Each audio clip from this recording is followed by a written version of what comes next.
الحسين اللهم اكتبنا من زوار الحسين واجعلنا من الباكين في عزاء الحسين. بسم اللہ الرحمن الرحیم. الحمد للہ الذی هو الملک القدوس السلام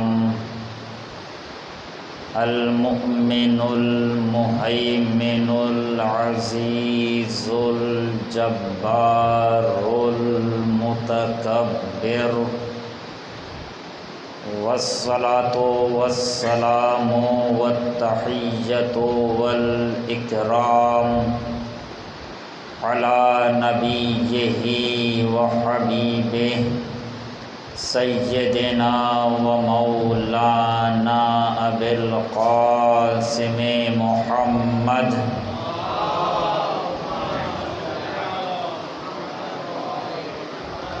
وعلى آلہ الأطیبین الأطہرین المعصومین المظلومین الذین اذهب اللہ عنہم الرجس وطہرہم تطہیرا.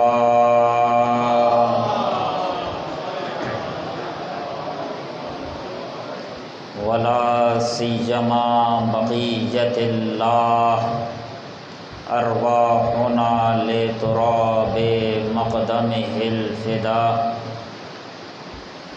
واللعنۃ الابدیۃ علی اعدائہم اجمعین.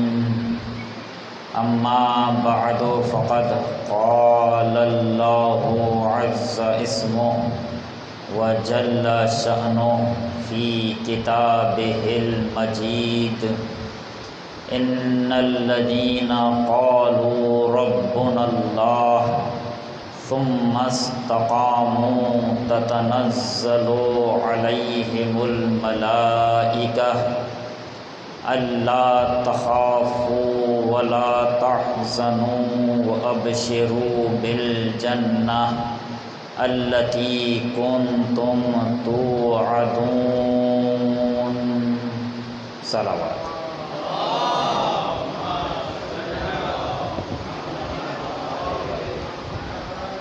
حضرات گرامی، پروردگار عالم نے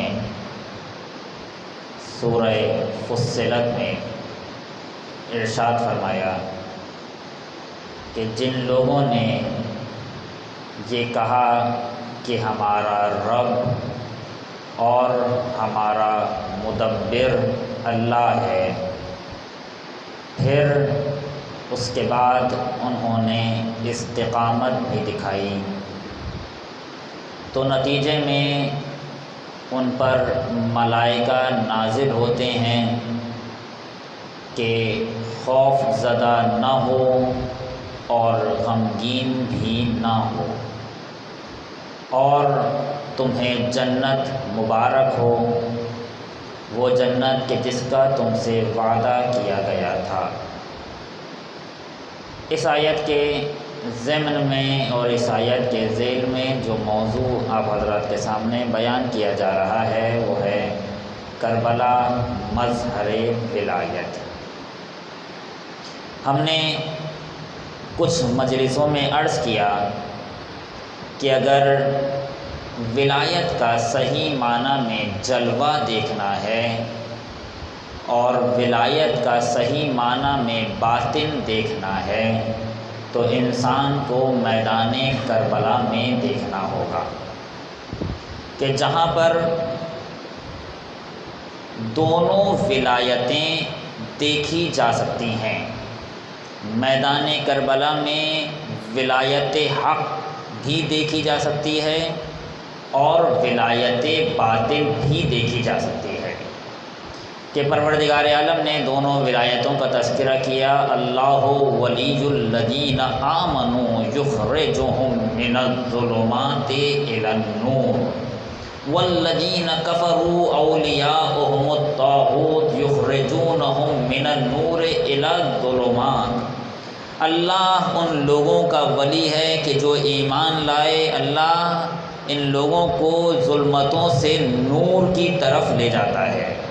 اور وہ لوگ کہ جنہوں نے طاغوت کی پیروی کی اور کافر تھے، یہ کیا کرتے ہیں؟ یہ انسان کو نور سے ظلمتوں کی طرف لے جاتے ہیں۔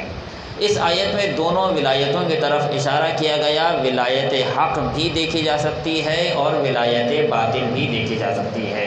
کربلا میں یہ دونوں ولایتیں اپنی تمام تر طاقت کے ساتھ انسان کے سامنے ظاہر ہو رہی تھی۔ ولایت حق بھی اپنی تمام تر طاقت کے ساتھ جلوہ دکھا رہی تھی، اور ولایت باطل بھی اپنی تمام تر طاقت کے ساتھ حق کے مقابل پر آ کر کھڑی ہوئی تھی۔ اور اب یہ دیکھ رہے تھے کہ کون کس پر حاوی ہوتا ہے۔ آیا اللہ والے کفر پر حاوی ہوتے ہیں یا کافر اللہ والوں پر حاوی ہوتے ہیں؟ در حقیقت حسین اور یزید کی جنگ نہیں تھی، بلکہ اللہ اور شیطان کی جنگ تھی، جو کربلا کے میدان میں دیکھی جا سکتی تھی کہ ایک طرف اللہ کی ولایت تھی اور ایک طرف طاغوت اور شیطان کی ولایت تھی۔ اب دیکھنا یہ تھا کہ کون کس پر حاوی آتا ہے۔ عزیزان گرامی، یہ جنگ صرف دو شخصیات کے درمیان نہیں تھی۔ کربلا کی جنگ دو شخصیات کے درمیان نہیں تھی، اور کربلا کی جنگ کچھ افراد کے درمیان نہیں تھی۔ اگر جنگ کچھ افراد کے درمیان ہوتی تو جنگ کے کچھ اصول ہوتے ہیں۔ ان میں سے ایک اصل یہ ہے کہ اگر انسان کے پاس افراد تعداد میں کم ہوں تو انسان ایسی جگہ کا انتخاب کرتا ہے لڑنے کے لیے کہ جہاں پر وہ اپنے آپ کو چھپا سکے۔ اگر انسان کے پاس افراد کم ہوں اور مقابل پر افراد زیادہ ہوں تو انسان میدان میں آ کر نہیں لڑتا، انسان ایسی جگہ پر جا کے لڑتا ہے کہ جہاں پر وہ اپنے آپ کو چھپا سکے اور پیچھے ہٹ سکے۔ اور اگر جنگ دو افراد کے درمیان ہوتی تو جنگ کے اصول میں سے ایک یہ ہے کہ انسان کبھی بھی اپنی خواتین کو میدان جنگ میں نہیں لے کر جاتا۔ سید الشہداء نے یہ دونوں کام اس کے برعکس کیے، تعداد میں کم ہو جانے کے باوجود بھی میدان کا انتخاب کیا۔ اور اگرچہ سید الشہداء کو یہ معلوم تھا کہ جنگ ہوگی، اس کے باوجود خواتین اور بچوں کو بھی لے گئے اور بتایا کہ دیکھو یہ نہ سمجھنا کہ جنگ دو افراد کے درمیان کی، توجہ فرمائیے گا، آواز دے رہے تھے خبردار یہ نہ سمجھنا کہ جنگ دو افراد کے درمیان تھی۔ کربلا کی جنگ دو افراد کے درمیان نہیں تھی بلکہ دو نظریات کے درمیان تھی۔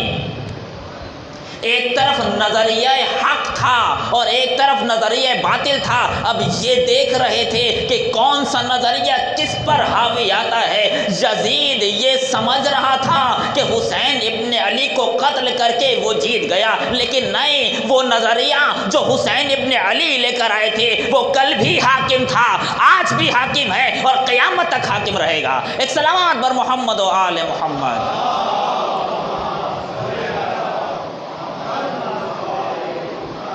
وہ نظریہ جو حسین ابن علی لے کر آئے تھے اور وہ نظریہ جو یزید لے کر آیا تھا، یہ لڑائی دو نظریات کے درمیان ہو رہی تھی، اور اب دیکھنا یہ تھا کہ کون سا نظریہ حاکم آتا ہے۔ اسی لیے جب سید سجاد علیہ السلام کو قید کر کے لے کر گئے اور یزید کے دربار میں کھڑا کیا گیا، ایک مرتبہ یزید کہنے لگا سید سجاد تم ہار گئے، تمہارا باپ بھی ہار گیا اور ہم جیت گئے۔ سید سجاد مسکرانے لگے، بس ایک جملہ کہا، یزید اتنی جلدی فیصلہ نہ کر۔ آواز دی، یزید اتنی جلدی فیصلہ نہ کر، ابھی ذرا اذان ہونے دے۔ اگر اذان میں میرے نانا کا نام آئے تو سمجھ لیجیے میں جیتا ورنہ تو جیتا۔ ایک سلام بر محمد و آل محمد۔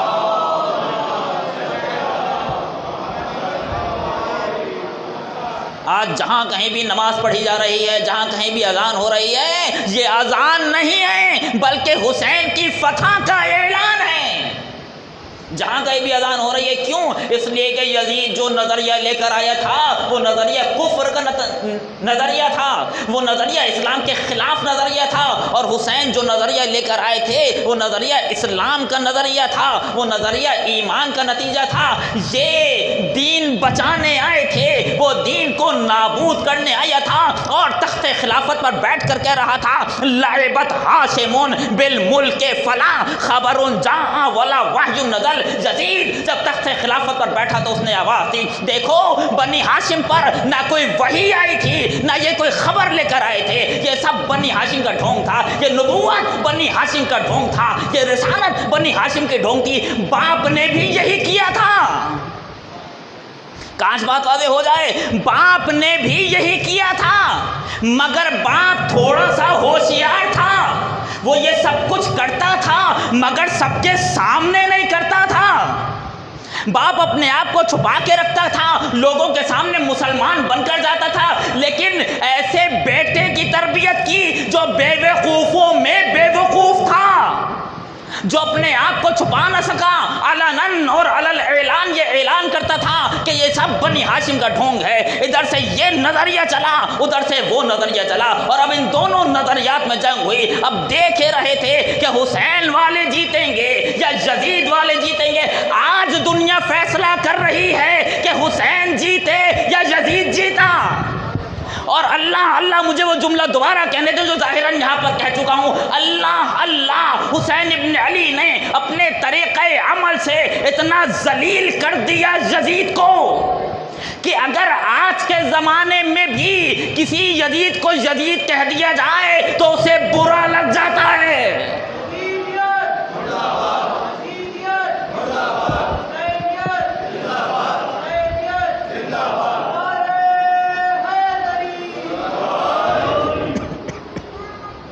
دیکھ رہے تھے کہ حسین ابن علی کا نظریہ جیتتا ہے یا یزید ابن معاویہ کا نظریہ جیتتا ہے۔ آج دنیا میں کون سا ایسا مقام ہے، میں کچھ دنوں سے یہی جملہ کہہ رہا ہوں، آج کون سا ایسا مقام ہے کہ جہاں پر حسین ابن علی کی عزاداری نہیں ہو رہی؟ یہ عزاداری نہیں ہو رہی، حسین ابن علی کی فتح کا اعلان ہو رہا ہے کہ حسین آپ جیت گئے، یزید ہار گیا۔ آج جو نظریہ حسین ابن علی نے پیش کیا تھا، کون سا نظریہ؟ حریت کا نظریہ۔ کیا نظریہ دیا تھا حسین ابن علی نے؟ کہ عزت کے ساتھ جیو، ذلت کی زندگی نہ گزارنا۔ حسین ابن علی نے حریت کا نظریہ دیا۔ کل ہمارا یوم آزادی ہے، کل ہمارا یوم حریت ہے، یہ نظریہ کہاں سے آیا؟ انسانوں کو عزت کے ساتھ جینا کس نے سکھایا؟ جو فرمائیں، انسانوں کو عزت کے ساتھ جینا کس نے سکھایا؟ قائد اعظم محمد علی جناح نے یہ الہام کہاں سے لیا؟ اگر آپ قائد اعظم محمد علی جناح کی تعلیمات دیکھیں اور اس میں دیکھیں، ان کے اقوال دیکھیں، تو واضح طور پہ آواز دی کہ حسین ابن علی نے جو کارنامہ انجام دیا ہے، شجاعت اور فداکاری کا، وہ کہیں نہیں ملتا۔ یہ قول قائد اعظم کا خود بتا رہا ہے کہ قائد اعظم نے حریت حسین ابن علی سے سیکھی ہے۔ بانی پاکستان نے حریت اور نظریہ آزادی اور آزادگی یہ حسین ابن علی سے سیکھا، اور مفکر پاکستان نے بھی یہی نظریہ دیا۔ خون او تفسیر ان اسرار کرد، ملت خوابید را بیدار کرد۔ علامہ اقبال نے آواز دی، حسین ابن علی کے خون او تفسیر ان اسرار کرد، وہ جو راز چھپے ہوئے تھے حسین ابن علی نے ان رازوں کو آشکار کیا۔ اگر یہ خون نہ بہتا تو یہ راز رہ جاتا۔ ملت خوابید را بیدار کرد، سوئی ہوئی قوموں کو جگا دیا حسین ابن علی نے۔ یہاں پر یہ جملہ بھی کہہ دوں اس جملے کے ذیل میں کہ ملت خوابید را بیدار کرد، کل پاکستانیوں کا یوم آزادی ہے، لیکن ایک دن ایسا ہے جو ہر قوم کا یوم آزادی ہے۔ کل ایک قوم کا یوم آزادی ہے، لیکن سال میں ایک دن ایسا آتا ہے کہ جس میں ہر زندہ قوم کا یوم آزادی ہوتا ہے، اور وہ یوم آزادی ایسا ہے کہ جسے سب مل کر مناتے ہیں۔ جو کسی بارڈر کا محتاج نہیں ہوتا، جو کسی خاص پرچم کا محتاج نہیں ہوتا، ہر ملک میں ایک جیسا پرچم اٹھتا ہے، ہر ملک میں ایک شعار دیا جاتا ہے۔ کل جب ہمارا یوم آزادی ہوگا تو ہندوستان میں پاکستان زندہ باد کے نعرے نہیں لگیں گے۔ اگر ہندوستان کا یوم آزادی ہوگا تو یہاں پر ہندوستان زندہ باد کے نعرے نہیں لگیں گے۔ کل ہمارا یوم آزادی ہے تو ہم اپنے ملک کے لیے زندہ باد کہیں گے۔ جب ان کا یوم آزادی ہوگا تو وہ اپنے ملک کے لیے یوم آزادی کہیں گے۔ لیکن ایک دن ایسا آئے گا کہ ہم بھی یوم آزادی منائیں گے، وہ بھی یوم آزادی منائیں گے، ہم بھی وہی شعار دیں گے جو وہ شعار دیں گے، ہم بھی وہی پرچم اٹھائیں گے جو وہ پرچم اٹھائیں گے۔ وہ کون سا دن ہے؟ وہ دن حسین ابن علی کا دن ہے کہ جہاں صرف ایک شعار بلند ہو رہا ہوگا، حسینیت زندہ باد، یزیدیت مردہ باد۔ ایک سلامات بر محمد و آل محمد۔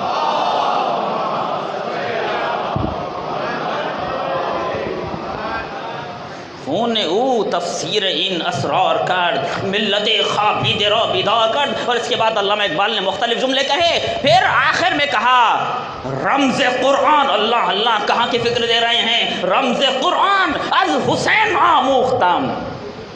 حسین ابن علی قرآن مجید کا رمز ہیں۔ رمز کہتے ہیں پاس ورڈ کو، جس طرح سے اگر کسی چیز میں پاس ورڈ لگا ہو اور اگر پاس ورڈ آپ غلط ڈالیں تو نہیں کھلے گا، صحیح پاس ورڈ ڈالیے تو کھلے گا۔ قرآن مجید کا پاس ورڈ حسین ابن علی ہیں۔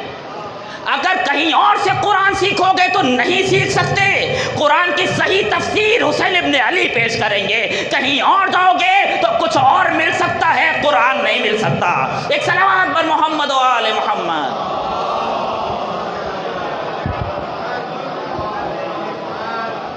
رمز قرآن از حسین آموختم، زی آتش او شعلہ اندوختم۔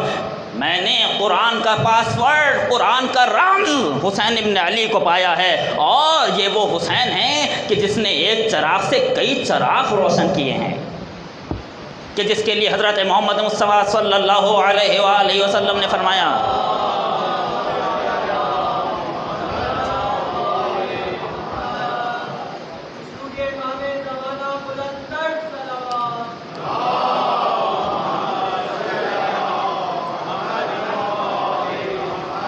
آواز دی ان الحسین مصباح الہدا، حسین ہدایت کا چراغ، و سفینۃ النجات، اور حسین نجات کی کشتی ہیں۔ رمز قرآن از حسین آموختم، ز آتش او شعلہ اندوختم۔ میں نے دونوں کے اقوال، ایک کا قول اور ایک کی شاعری آپ کے سامنے بیان کی۔ بانی پاکستان نے بھی الہام حسین سے لیا، مجھے کہنے دیں، بانی پاکستان نے بھی یہ الہام حسین سے لیا، مفکر پاکستان نے بھی یہ الہام حسین سے لیا، بانی پاکستان بھی حسینی، مفکر پاکستان بھی حسینی۔ اب مجھے سمجھ میں نہیں آتا یہ یزید کے وفادار اپنے آپ کو پاکستانی کیسے کہتے ہیں۔ ایک سلامات بر محمد و آل محمد۔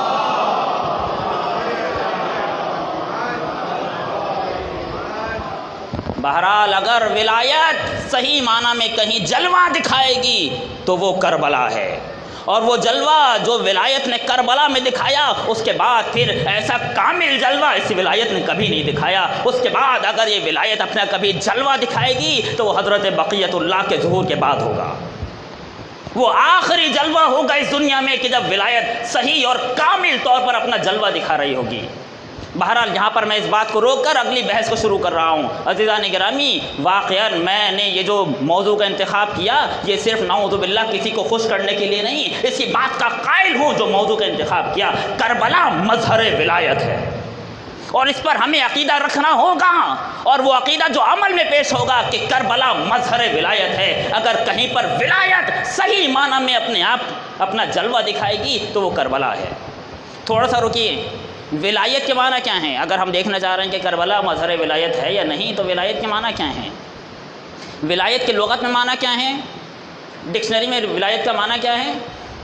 ولایت کا لفظ نکلا ہے ولیہ سے، ولیہ، مولا، ولایت، ولایت، ولی، والی اور اس طرح کے دوسرے الفاظ جتنے بھی ہیں یہ سب ولیہ سے نکلے ہیں۔ اس ولیہ کے معنی کیا ہیں کہ جس سے بنا ولایت، اس کے بعد پھر مولا بنا، ولی بنا، موالی بنا، جو بھی جس کے آپ الفاظ سے الفاظ بناتے جائیں، جسے کہتے ہیں صیغہ سازی۔ ولیہ کا معنی جو لغت نے لکھا وہ یہ ہے کہ ولیہ وہاں پر استعمال ہوتا ہے، توجہ فرمائیے گا، ولیہ واو لام یہ، ولیہ وہاں پر استعمال ہوتا ہے کہ جہاں پر دو چیزیں آپس میں اتنی قریب ہو جائیں کہ درمیان میں کوئی رکاوٹ نہ بننے پائے۔ جہاں پر یہ ہو جائے وہاں پر ولایت کا لفظ استعمال ہوتا ہے۔ اگر میں حسین ابن علی کی ولایت تو قبول کر رہا ہوں تو اس کا مطلب یہ ہے کہ میں حسین سے اتنا قریب ہو چکا ہوں کہ اب درمیان میں کوئی رکاوٹ نہیں ہے، حتیٰ میں خود بھی رکاوٹ نہیں ہوں۔ جو فرمائیں میں خود بھی رکاوٹ نہیں ہوں۔ ابھی میں اس قرب اور بوت پر بات کروں گا، قرب مادی ہے قرب معنوی، میں خود بھی رکاوٹ نہیں ہوں۔ جب حضرت محمد مصطفیٰ صلی اللہ علیہ وآلہ وسلم نے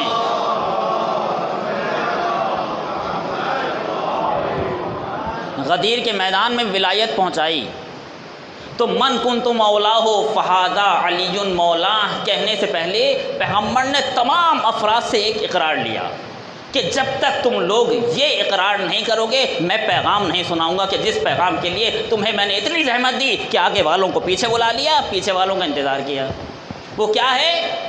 الستو، پیغمبر نے پوچھا الستو اولا بکم من انفسکم، کیا میں تم لوگوں پر تمہاری جانوں سے زیادہ اختیار نہیں رکھتا؟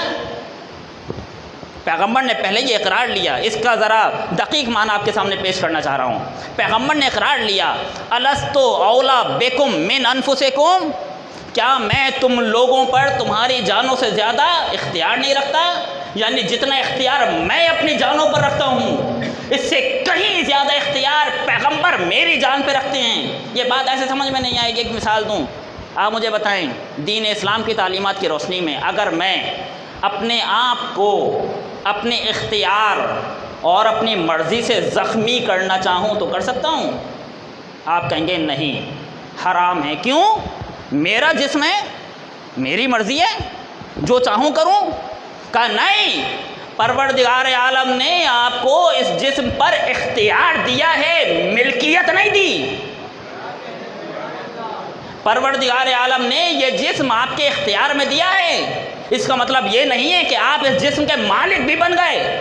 پروردگار عالم نے آپ کو اختیار دیا ہے کہ یہ میں تمہیں دے رہا ہوں، اب تمہاری مرضی ہے تم اس سے صحیح استفادہ کرو یا غلط استفادہ کرو، یہ تمہاری مرضی ہے۔ اگر ایسا کرو گے تو یہ فائدہ ہے، اس کا نتیجہ یہ ہے، ایسا کرو گے تو اس کا نتیجہ یہ ہے۔ تم کرنے پر مختار ہو، نتیجے پر مختار نہیں ہو۔ توجہ فرمائیں، ایسا نہیں ہو سکتا کہ میں اپنی آنکھ میں چاقو ماروں اور کہوں کہ نہیں میری آنکھ نہ پھوٹے۔ چاقو مارنا تمہارے اختیار میں ہے، آنکھ پھوٹے گی یہ تمہارے اختیار میں نہیں ہے۔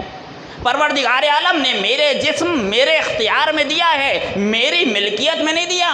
جسم اور یہ جتنی بھی چیزیں ہیں، میری جان میرے اختیار میں ہیں، میری ملکیت میں نہیں ہے۔ میں چاہوں تو خودکشی کروں، میں چاہوں تو شہادت کی موت کا انتخاب کروں، ان دونوں میں اختیار ہے۔ خودکشی میں بھی اختیار ہے، اپنے اختیار سے خودکشی کر لو، یا اپنے اختیار سے شہادت کی موت کا انتخاب کرو۔ یہ دونوں اختیار تمہارے پاس ہیں، مگر نتیجہ تمہارے پاس نہیں ہے۔ خودکشی کرو گے تو جہنم میں جاؤ گے، شہید ہو جاؤ گے تو جنت میں جاؤ گے۔ یہ اختیار تمہارے پاس ہے کہ تم شہادت کا انتخاب کرو یا خودکشی کا انتخاب کرو، دونوں میں اختیار ہے۔ بس فرق یہ ہے کہ ایک جگہ نا امیدی ہے اور ایک جگہ امید ہی امید ہے۔ انسان جب خودکشی کرتا ہے تو نا امیدی کی بنیاد پر کرتا ہے، یہ بھی اختیار سے کر رہا ہے، اور جب انسان شہادت کا انتخاب کرتا ہے تو یہ امید کی بنیاد پر کرتا ہے، اپنے اختیار سے۔ میں نے تمہیں اختیار دیا، لیکن اختیار کا مطلب یہ نہیں ہے کہ تم اپنی مرضی سے اپنے آپ کو زخمی کر لو۔ جان میری، توجہ فرمائیے گا، ایک لفظ کے لیے زحمت دے رہا ہوں، جان میری، جسم میرا، اختیار میرا، مگر میں پھر بھی اپنے آپ کو اپنی مرضی اور اختیار سے زخمی نہیں کر سکتا۔ یہی فرق ہے میرے اختیار میں اور پیغمبر کے اختیار میں۔ جو پیغمبر نے اقرار لیا الستو اولا بکم من انفسکم، کیا میں تم لوگوں پر تمہاری جانوں سے زیادہ حق تصرف نہیں رکھتا؟ تم اپنی مرضی سے، اپنے ہاتھ سے، اپنی مرضی اور اپنے اختیار سے اپنے آپ کو زخمی نہیں کر سکتے، لیکن اگر میں کہہ دوں تو اپنے ہاتھ سے اپنا گلا دینا ہوگا۔ ایک صلوات بر محمد و آل محمد۔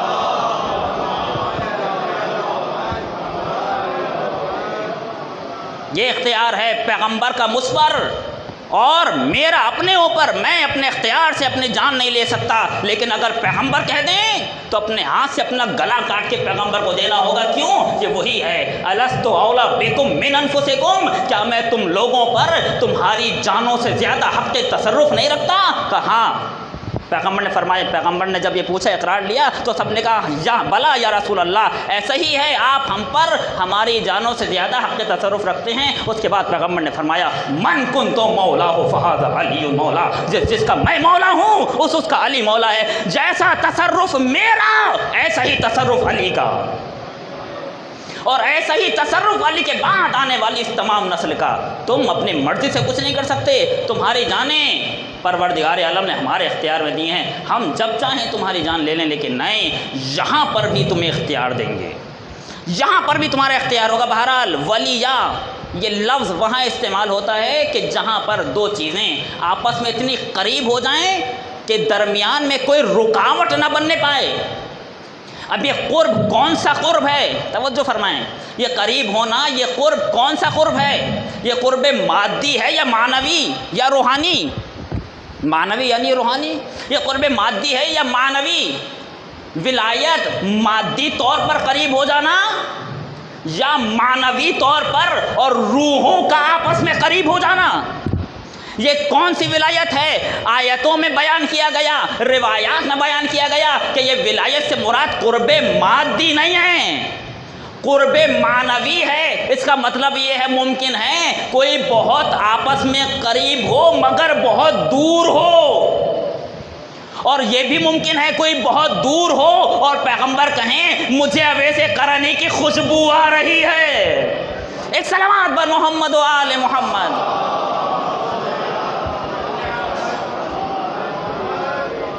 ممکن ہے کوئی بہت دور ہو اور معنوی اور روحانی اعتبار سے بہت قریب ہو، روحیں آپس میں اتنا قریب ہو گئیں کہ پیغمبر کو کبھی بھی اویس قرنی نے زندگی میں دیکھا نہیں، مگر پیغمبر نے آواز دی مجھے اویس قرنی کی خوشبو آ رہی ہے۔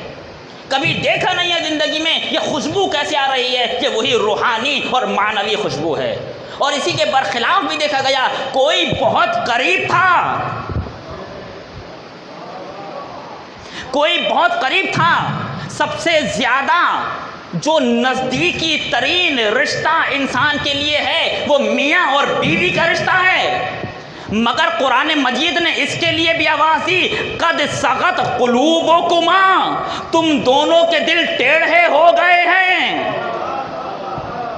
یہ نبی کی بیویوں کے لیے بات ہو رہی ہے، تم دونوں کے دل ٹیڑھے ہو گئے ہیں۔ اس کے علاوہ جناب نوح کی زوجہ کے لیے، اس پر انشاءاللہ کل بیان کروں گا، جناب نوح کی زوجہ کے لیے، جناب لوط کی زوجہ کے لیے، دونوں کے لیے کہا گیا یہ دونوں نبی کی بیویاں تو تھیں مگر نبی کے قریب نہیں تھیں۔ کیوں؟ اس لیے کہ مادی اعتبار سے قریب تھیں مگر معنویات میں بہت فاصلہ تھا۔ ایک صلوات بر محمد و آل محمد۔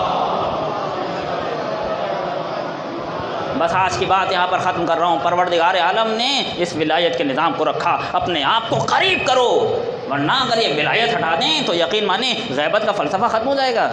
بہت سے لوگ یہ کہتے ہیں کہ ہم کیا کریں، آج ہمارے امام ہمارے سامنے نہیں ہیں، امام سامنے نہیں ہیں، لیکن اس کا مطلب یہ نہیں ہے کہ ولایت ختم ہو گئی، نہ، یہ قرب معنوی ہے۔ میں یہاں رہ کر بھی غیبت کے دور میں بھی امام سے قریب ہو سکتا ہوں۔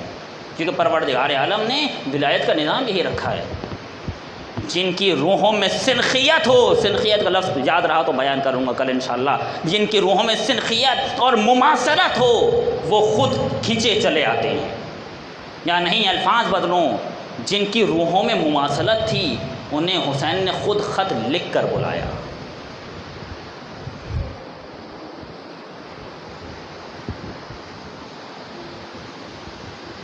کون؟ حبیب ابن مظاہر۔ اور خط کا متن یہ تھا کہ من الحسین الغریب الی رجل فقیہ حبیب ابن مظاہر۔ اس کا ترجمہ بھی کرتا ہوں۔ جب حسین چاروں طرف سے گھر گئے تو چاہنے والی بہن نے بھائی سے کہا کہ بھیا عمر سعد کی مدد کے لیے لشکر پر لشکر آ رہے ہیں، مگر کیا تمہارا کوئی چاہنے والا نہیں ہے جو تمہاری مدد کرے؟ حسین ابن علی نے آواز دی، ہاں ہے، زینب آنے والا آئے گا۔ یہ کہنے کے بعد حسین ابن علی نے خط لکھا۔ خط کا متن یہ تھا، من الحسین الغریب الی رجل فقیہ حبیب ابن مظاہر۔ یہ حسین غریب کی طرف سے خط لکھا جا رہا ہے ایک مرد فقیہ کے نام، کون؟ جو حبیب ابن مظاہر ہے۔ اور اس کے بعد عجیب جملہ لکھا، آواز دی، حبیب تمہیں معلوم ہے ہم پیغمبر سے کتنے قریب ہیں؟ حبیب میں چاروں طرف سے گھر چکا ہوں، جتنی جلدی ہو سکے میری مدد کرو، لیکن دیکھو جلدی آنا، دیر نہ ہو جائے۔ حسین کچھ علم بانٹ رہے تھے۔ حسین ابن علی نے ایک علم نہیں بانٹا، کچھ علم بانٹے۔ میمنہ کا سپہ سالار کسی اور کو بنایا، میسرہ کا سپہ سالار کسی اور کو بنایا، قلب لشکر کا سپہ سالار کسی اور کو بنایا، اور ان سب کا سپہ سالار عباس کو بنایا۔ ایک علم حسین نے اپنے پاس بچا کے رکھ لیا۔ کہنے والے نے کہا مولا یہ علم مجھے دے دیں، تو آواز دی، نہیں، اس کا لینے والا آئے گا۔ اور اب گویا حسین کسی کا انتظار کر رہے ہیں۔ قاصد کو خط لکھ کر بھیج دیا۔ قاصد چھپتا چھپاتا حبیب ابن مظاہر کے دروازے پر پہنچا، دروازہ کھٹکھٹایا۔ حبیب دسترخوان پہ بیٹھے تھے، پوچھا کون؟ تو آواز آئی، انا برید الحسین، میں حسین کا قاصد ہوں۔ جیسے ہی سنا حبیب دوڑے ہوئے گئے، ہائے میرے حسین کا قاصد آیا ہے، میرے آقا کا قاصد آیا ہے۔ حبیب نے جلدی سے خط لیا، آنکھوں سے لگایا، سر سے لگایا، چوما، پڑھنا شروع کیا۔ ابھی تو لبوں پر مسکراہٹ تھی، جب خط پڑھنا شروع کیا تو آنکھوں سے آنسو نکلنے لگے۔ زوجہ نے پوچھا کس کا خط ہے؟ تو بتایا آقا کا خط ہے، حسین کا خط ہے۔ پوچھا رو کیوں رہے ہو؟ کیسے نہ روؤں، میرا آقا چاروں طرف سے گھر گیا۔ پوچھا پھر حبیب کیا ارادہ ہے؟ کہا میں سوچ رہا ہوں جاؤں یا نہ جاؤں، اگر میں چلا گیا تو تیرا کیا ہوگا؟ اللہ رے یہ کیسی خواتین تھیں؟ آواز دی، حبیب میں مٹی پھاک کے جی لوں گی، تم میری پرواہ نہیں کرو، جاؤ حسین کی مدد کرو۔ حبیب خوش ہو گئے، تمہارا شکریہ، تم نے ہر موقع پر میرا ساتھ دیا۔ اپنے غلام سے کہا جاؤ فلاں مقام پر گھوڑا لے کے چلو، میں بھی آتا ہوں۔ حبیب نے غلام کو بھیجا اور اب حبیب چھپتے چھپاتے جانے لگے۔ راستے میں مسلم ابن اوسجہ نظر آئے۔ پوچھا کیا کر رہے ہو؟ مسلم نے بتایا حبیب میں ہنا خرید رہا ہوں۔ کہا مسلم تم ہنا خرید رہے ہو اور ہمارا آقا چاروں طرف سے گھر گیا؟ جیسے ہی سنا آواز دی، اب میری داڑھی میرے خون سے خضاب ہوگی۔ حبیب اس جگہ پر آئے کہ جہاں پر اپنے غلام کو بھیجا تھا، اور اس کے بعد حبیب نے عجیب منظر دیکھا کہ جس سے حبیب کا دل ٹکڑے ٹکڑے ہو گیا۔ کیا دیکھا؟ حبیب کو آنے میں تھوڑی دیر ہو گئی۔ جب تھوڑی دیر ہوئی تو گھوڑے میں بے چینی پیدا ہوئی، اور غلام گھوڑے سے کہنے لگا گھبراؤ نہیں، اگر حبیب نہیں آیا تو میں تجھ پر سوار ہو کر حسین کی مدد کرنے جاؤں گا۔ ہائے میرا آقا اتنا غریب ہو گیا۔ حبیب چلے، غلام کو کہا جا تجھے آزاد کر دیا۔ غلام نے کہا آقا ہمیشہ اپنے کا وقت آ گیا تو مجھے آزاد کر کے جا رہے ہو؟ کہا چلو تم بھی چلو۔ غلام کو لیا، لیکن گھوڑا ایک تھا، کبھی غلام بیٹھتا تھا، حبیب دوڑے ہوئے چلے آتے تھے، کبھی حبیب بیٹھتے تھے، غلام دوڑا ہوا چلا آتا تھا۔ ایک مرتبہ حسین نے دیکھا کربلا کی خاک اڑ رہی ہے، گویا دور سے کوئی آتا ہوا نظر آ رہا ہے۔ جیسے ہی قریب سے دیکھا، آواز دی عباس بڑھو، علی اکبر بڑھو، میرے بچپن کا دوست آ گیا۔ آواز بلند ہوئی اللہ اکبر۔ زینب نے پوچھا فضہ ذرا دیکھ کر آؤ یہ تکبیر کیسی ہے، دشمن آیا ہے یا دوست آئے ہیں؟ فضہ آئیں، پھر دوڑی ہوئی واپس آئیں، بی بی مبارک ہو حبیب آیا ہے۔ جیسے ہی یہ سنا، آواز دی فضہ حبیب کو میرا سلام کہہ دو۔ فضہ آئیں، حبیب مبارک ہو، علی کی بیٹی نے سلام کہلوایا ہے۔ جیسے ہی سنا زمین پر بیٹھ گئے، ہائے میری آقا زادی۔ بس اب کچھ جملے مسلم ابن اوسجہ کے لیے سن لیجئے۔ روز عاشورہ آیا، ایک مرتبہ مسلم امام کے پاس آ کر کہنے لگے آقا اب مجھے بھی جانے کی اجازت دیں۔ مسلم کو اجازت ملی، مسلم لڑتے لڑتے زمین پر گرے۔ امام نے کہا حبیب چلو، مسلم آواز دے رہا ہے۔ حبیب کو ساتھ لیا، مسلم کے سرہانے پہنچے، حبیب مسلم کو دیکھ رہے تھے۔ ایک مرتبہ عجیب فقرہ کہا، آواز دی مسلم ویسے تو مجھے معلوم ہے میں بھی تمہارے ہی پاس آنے والا ہوں، لیکن پھر بھی کوئی وصیت ہو تو بیان کرو۔ نہ سن سکیں گے؟ آپ کو معلوم ہے مسلم نے کیا وصیت کی؟ مقتل نے لکھا حسرت سے حسین کی طرف دیکھا، پھر آواز دی اوسی کا بہذا، اے حبیب کوئی وصیت نہیں ہے، لیکن بس اتنا چاہتا ہوں جب تک زندہ رہنا حسین پر کوئی آنچ نہ آنے دینا۔ آواز دی اللہ کی قسم میں ایسا ہی کروں گا۔ لو عزیزو مسلم شہید ہو گئے، امام چلے مسلم کا جنازہ لے کر، ابھی خیمے تک پہنچے نہیں تھے، کیا دیکھا ایک بچہ خیمے سے نکلا، تلوار حمائل ہوئی ہے اور میدان کی طرف جا رہا ہے۔ حبیب دیکھو یہ کس کا بچہ ہے؟ اب جو جا کر دیکھا آقا یہ مسلم کا یتیم ہے۔ آواز دی حبیب اس بچے کو روک لو، اس کی ماں کے لیے یہی غم کافی ہے۔ جیسے ہی بچے نے یہ سنا فوراً کہا آقا مجھے ماں ہی نے تو تیار کیا ہے۔ ابھی آپس میں یہی باتیں ہو رہی تھیں کہ پس پردہ سے آواز آئی آقا